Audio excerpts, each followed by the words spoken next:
We're going to explain how to resolve the frustrating fatal early EOF and fatal indexpack failed errors in Git. These errors usually pop up when something goes wrong during a Git operation, like fetching or cloning a repository, and often point to problems with your network connection, the remote repository itself, or corrupted Git data on your local machine. Let's tackle these issues one by one. 1. Network problems. The most common culprit is a flaky internet connection. Intermittent connectivity can interrupt a Git process mid-transfer, leading to these errors. First, check your internet connection. Is your Wi-Fi working correctly? Try a simple speed test to ensure you have sufficient bandwidth. If you're using a VPN, temporarily disable it to see if that resolves the issue. Sometimes a temporary network hiccup is all it takes, so try the git command again after verifying your network connection is stable. 2. Remote repository issues. The remote repository you're trying to interact with might be experiencing problems. The server could be down, overloaded, or experiencing temporary technical difficulties. Check the status of the remote repository. If it's hosted on a platform like GitHub, GitLab, or Bitbucket, check their status pages for any reported outages or maintenance. Contact the repository administrator if you suspect a problem on their end. 3.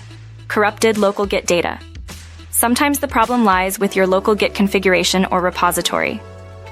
A corrupted write single quote .git write single quote folder can cause all sorts of problems.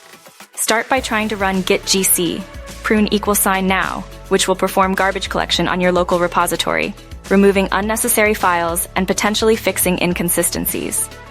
If that doesn't work, you might need to clone the repository again. This will fetch a fresh copy of the repository, bypassing any potential corruption on your local machine. Remember to back up any local changes you've made before doing this. 4.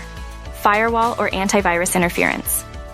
Firewalls or antivirus software can sometimes block Git's communication with remote repositories. Temporarily disable your firewall or antivirus software and try the git command again. If this solves the problem, configure your firewall or antivirus to allow Git's necessary network access.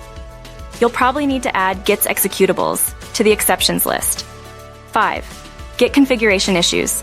Incorrectly configured SSH keys or Git credentials can also lead to these errors.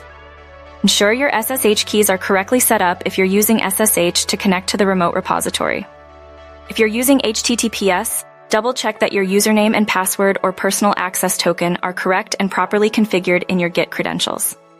6.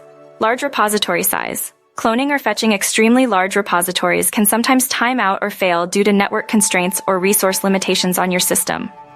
If you're dealing with a very large repository, try cloning it over a more stable and faster network connection. Break down the process into smaller chunks. For example, fetching only specific branches or commits, instead of a full clone or fetch. By systematically checking these points, you'll significantly improve your chances of pinpointing and resolving those annoying fatal early EOF and fatal indexpack failed errors. Remember to always back up your important work before attempting any drastic troubleshooting steps.